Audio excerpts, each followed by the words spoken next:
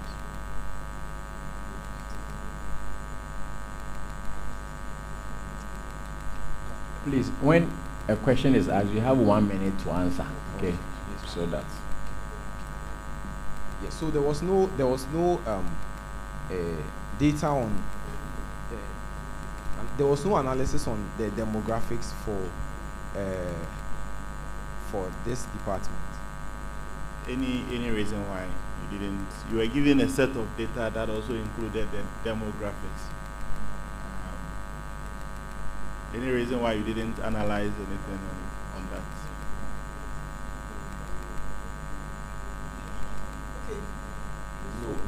Okay. So if you didn't, majority of the data set we have don't have metadata to analyze some of the information that we're given. So we don't know how to address some of these data sets because I think some of them we don't know the rank 0 to 3, male, female. We don't know what to do because there's no metadata to analyze that. So we think the information was limited. That's why we didn't pick some of the data sets. Thank you. Richard.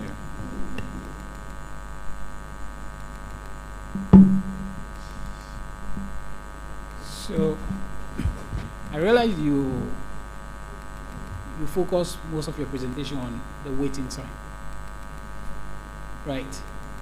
That's what is affecting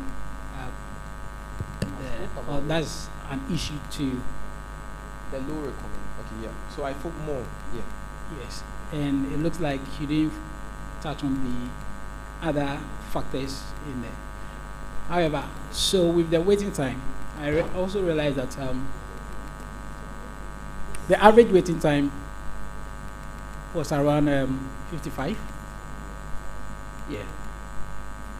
And for the pediatric unit, you could also realize that the number of doctors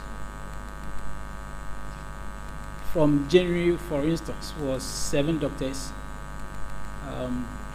Just a minute. The experience, in terms of the experience, the average year of practice for these doctors were in January was 7 years. Did you factor that into the problem? That if you have an experienced doctor attending to your patients, it will either increase or reduce your waiting time.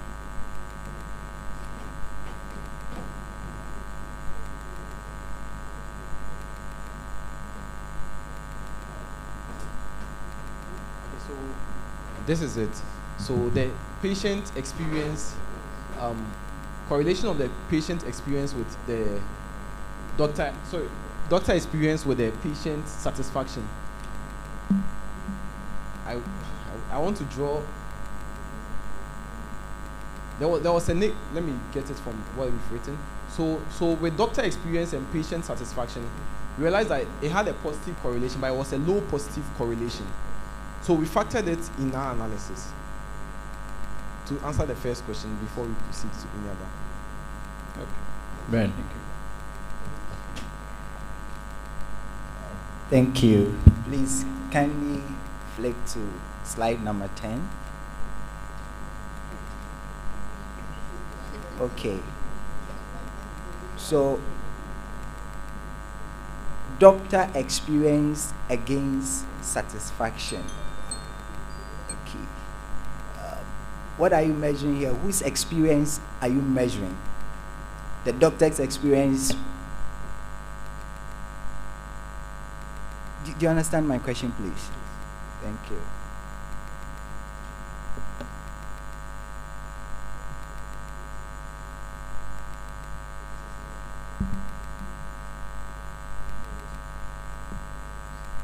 So with this, when the patients are handled by a well-experienced doctor, there's a high likelihood that their satisfaction will be high. So the patients expect that we'll have more experienced doctors around, so they will receive the best quality of service, and then also their satisfaction will be high. That's the label for the chart, or for your diagram. Yes. Wow. Okay. How does this play with patient satisfaction and experience with the services that the hospital offers? Okay, so we know that with the service, your satisfaction is based on how well you've been catered for. If you meet somebody who knows his stuff and you are interacting with a person, even if you are sick, the way they will care for you, the way they will talk to you, you'll be more satisfied than dealing with somebody who you feel is not too sure, or is new, or is delaying you. So that is the kind of correlation we're talking about. Thank you, Ben. Dr. Bonnie. So what were some of the limitations of the data you worked with? And how did you address these challenges in your analysis?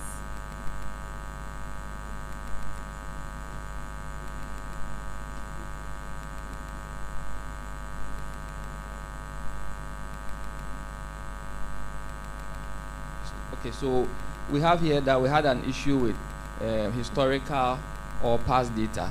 We've heard that they used to do well, but in terms of having the real figures about how well they used to do, patients have raised issue about waiting time. We are not too sure whether they are comparing this hospital's own waiting time historically, or they are measuring with other competitors. So that's one of the limitations that we have. And then also potential bias due to subjectivity of the focus group interview. You can have a bias among patients. You can have a bias even among staff. Our professor here said that he doesn't have an issue with 55 minutes. That's relative. Another person also goes to the hospital. Maybe they don't want to sit for more than 50 minutes. So that's an issue for them. When you go to places that are non-medical, you see that once somebody is pregnant or has a baby, they will call that person to serve the person fast. That's for a certain purpose. If I go to hospital and I have a baby and I see malaria people, their queue is moving fast, I will not be satisfied that because they are caring for babies, I should sit longer and wait. I expect that there will be more doctors to take care. The doctor to patient ratio should be so good that I don't sit for long. So in terms of the biases, the 55 minutes that will be an issue at maybe hospital A, I may go to another hospital and I think it's fine, maybe because of what I'm enjoying at the reception or other various individual biases. Thank you. Okay, thank you. Mr. Entry. Thank you. I think I struggle a little bit with your understanding on the case which is given. But I'll quickly jump onto, okay, you're on slide 28. Yeah, 28 is good. Stay there for me. 28, where we're talking about the historic data.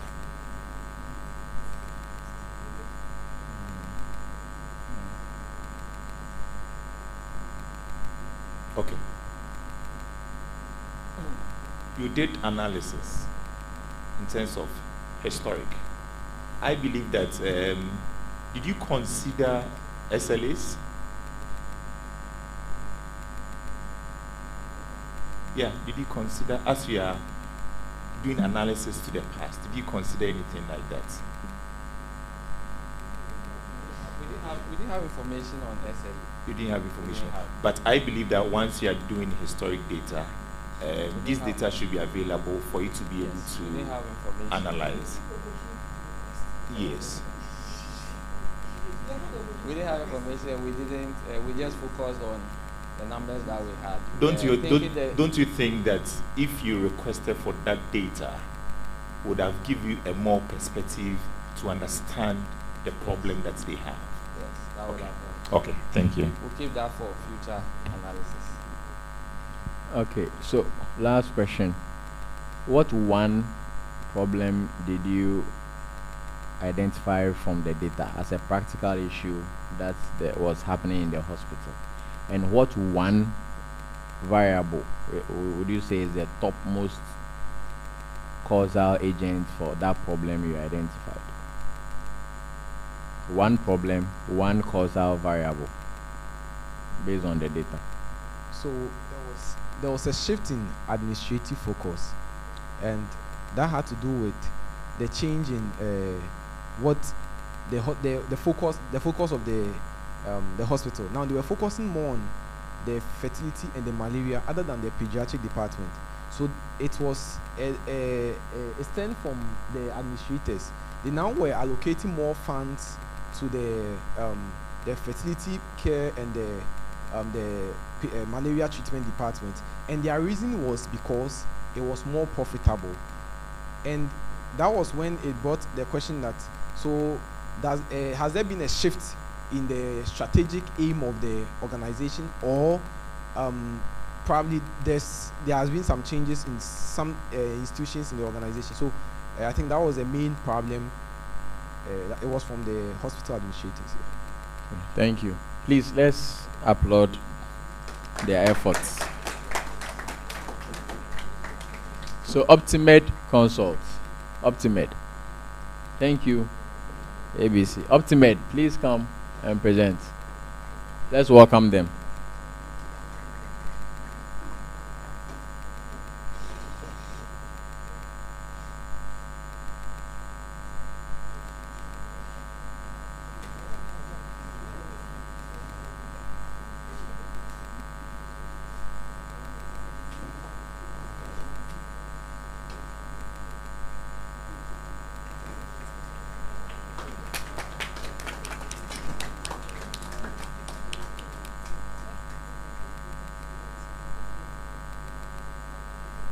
So this is Optimed, the last group, the last team on there. Optimal, you can go ahead.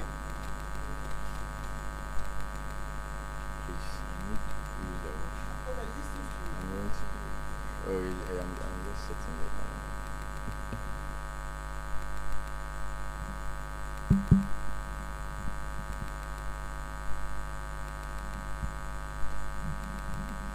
now. All right. Good evening. My name is Suleiman. In fact, I'm speaking with prominent guests as yourselves, colleagues, and healthcare partners. As the CEO of Optimed Consult Ghana, is a privilege for me. Our company main objective is to improve lives and then change the healthcare systems in Ghana and beyond. We are looking at having this dedication realized through creative and cooperative methods. At Optimed, we view the healthcare system as a dynamic ecosystem that is ready for innovation, optimization, and life-changing methods or effects. It is based on this ideology or vision that we were being approached by CityMed Hospital to assist them in the current challenges that they are facing with their pediatric department. If you may know, Optimed Consult has got some quite reputation where we had the opportunity of educating some health workers to improve treatment deliveries, where we had an impact by increasing operating costs by 15% and also patient waiting times by 35% annually. We happen to have this opportunity to be approached by CityMed to look into their situation, and with our proficiency in data analytics, strategic planning, and operational efficiency, we had this opportunity to be ushered into this particular challenge or role. We looked at the CityMed Hospital's data that was presented to us and the situation, and then we were able to come out with some basic or fundamental issues that we feel might have been the cause of their continual decline in their pediatric units. Upon this analysis, we've been able to come up with some few key points that we need to look at. I will then hand over this to my co-partner to take us through these challenges. Thank you very much, Mr. CEO. My name is James, and I'm the Public Relations Specialist for Optimed Consult. Please, so during our investigations, there are some key findings that we diagnosed, and one of it has to do with steady decline in pediatric utilization. So what we realized was that Optimed, CityMed, since the pediatric unit had to be one of the thriving units in the hospital, and let me see, that was one of the thriving units as well. But as time went by, the other departments, which is the fertility care and the malaria treatment, also came in. And we realized that resources were now channeled from the pediatric units to the fertility care and malaria treatment, leaving behind the pediatric unit. So this is one of the issues that we diagnosed that was affecting the pediatric units, as funds were no more invested in that department. And we also noticed that patients complained of long wait times at the department. Just imagine going to a hospital with outdated resources. I remember those days when you go to the hospital for them to check your temperature, they tie some band around your arm, and now they just put something, a clip on your finger to just read the temperature. So just compare the two, the time that you're going to spend. Look at before COVID, before they check your temperature, they put the thermometer in your armpits. But when COVID came, we are now using the thermometer gun to check the temperature in just a second. So if the pediatric unit still uses old resources or the old equipment, this led to long wait times and also affected the quality of care. And all these things contributed to the decline in patient satisfaction, because I'm not sure you would ever want to go to a hospital whereby all these things would be factors that would make you delay in the hospital. And also, patients didn't really trust the judgment or the diagnosis from the doctors at the pediatric unit. Now, I have a graph here showing a correlation of experienced doctors and the patient satisfaction. So, this, yeah. So this is a scatter plot of average years of experienced doctors against patient satisfaction. Now we realize that as the number of doctors' experience increased, the number of patient satisfaction also increased, indicating the positive correlation between the two. So just imagine, I remember there's this hospital at the United States called the John Hopkins Hospital. So John Hopkins Hospital happens to be one of the first hospitals that separated twins that had their heads joined together. And it was that surgery was done by Dr. Ben Carson. I don't know whether we've heard of him. So Dr. Ben Carson, he is an experienced doctor who happened to be a surgeon at the pediatric unit of John Hopkins Hospital. And he was the first person to conduct such a surgery successfully. So having such an experienced doctor boosts your interest to come to that hospital. Now, we also have some of the issues we also noticed was the staff shortages, also leading to long wait times and reducing care quality. So the number of staff who were present or who were on duty or who are on duty at certain times among the various departments had an effect on the wait times. So days that there were high number of staff, the patient satisfaction was. So days that there were high number of staff, the patient satisfaction, the number of complaints, was low. But days that there were low number of staff, the patient satisfaction was, the number of complaints, was high. This led to a negative correlation. Now, let me go back to my previous slide. Now, what this means is that the doctor experience and the patient satisfaction. What it means is that since it is high, having experienced doctors against the patient satisfaction is high, it means that when I come to the hospital with my child, for instance, the child cannot talk. The child cannot complain that my head is aching me, my chest is hurting. Compared to the other departments, being the fertility care and the malaria, I can just come to the malaria unit. They can ask me to do my lab test, get to know what exactly the problem is. But as a child, the child cannot complain. The child cannot talk.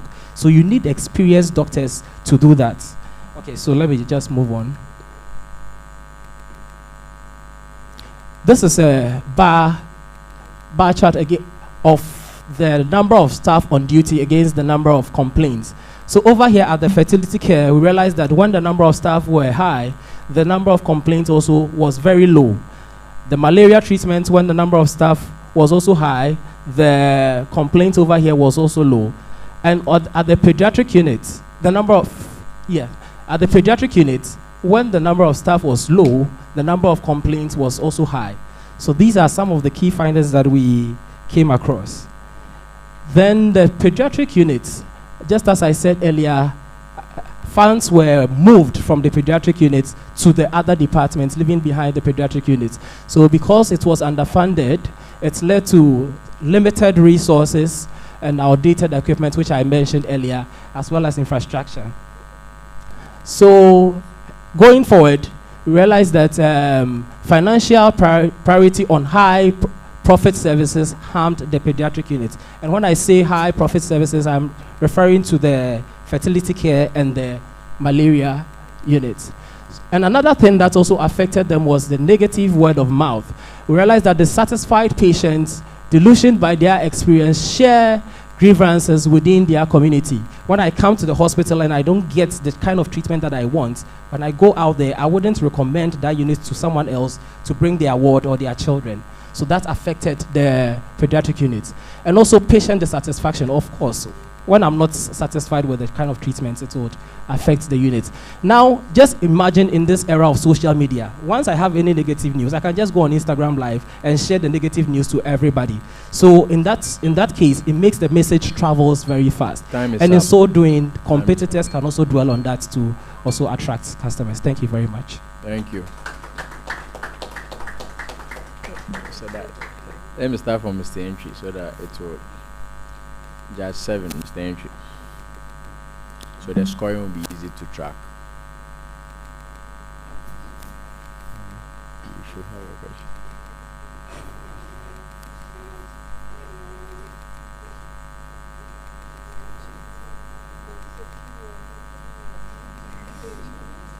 No compliment. Mr. Entry. I'm trying to toss my mind because Oh, I could okay. see If- a lot of theories being presented Okay. than seeing a lot of the data where they use for the analysis. So I'm a bit of, I'm struggling a little Okay. bit. So If anyone has a question, they can ask. We should just track and Okay. So that's a question.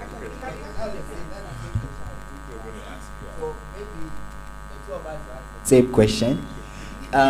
One of the things Professor Eric Afudazi taught me whilst I was understudying him, in fact, since he came here in 2016, he said that in God we trust. For all other things, bring data. So, right from slide 1, I think it was getting to the latter part that we saw evidence. So, you've successfully, please, you can clap for yourselves. You can clap for yourself. You've successfully enumerated the causative factors, but what is the data or the evidence or the tools you use to arrive at such conclusions? So this is the question the two of us are asking you.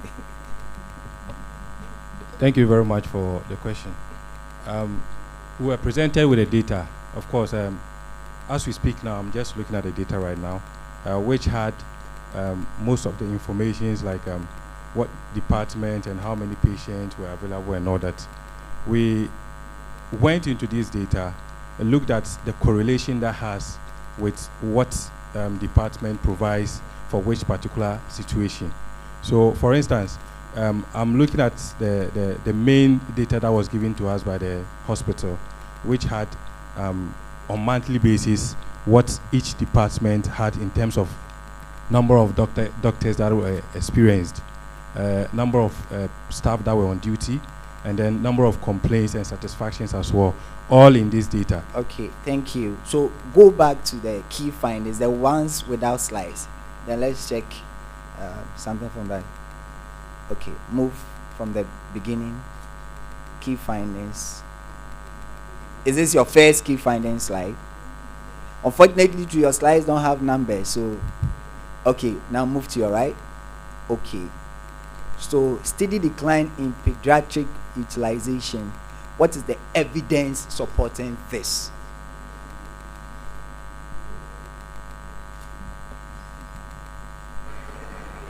So the evidence are actually what we have in the other ones. For instance, knowing that don't talk English. Show us the working. That's all that we need. So give us the evidence. Don't talk. Yes. So resource utilization. So over here, there's an evidence proving that the number of staff on duty had an effect on the number of complaints. Of course, when I complain of something, I wouldn't patronize it. If I keep on complaining, for instance, I've bought food from you, the food doesn't taste nice, I complain day in, day out. There will be times I wouldn't come there anymore. So this is one of the data that proves that at a point in time, the patronage or utilization of the pediatric units declined. So I can score for both, right? Okay, so Perhaps then I'll take one of them's question and add to mine. So, the first one before I come to my substantive question. So, on what basis are you making the claim that resources that were once available to the pediatric unit have not been transferred to the other unit? So it was also indicated in the problem statement that the hospital administration shifted focus. And it also indicated that the hospital at first... I want data for the sake of time. Which of the financials showed that resources indeed have been transferred from the pediatric unit to the other unit? Unfortunately, these were written information. There was no data backing that. So there's no basis for that claim, right? No, there is. Once there's a written evidence. Sorry. No, but they are the analysts, consultants. You should know before you put the claim there. So they don't have any data to back that claim. That's the point. But there was written evidence. Written? Yes. Okay, so there's no data. Let's go to figure 1A. Yes.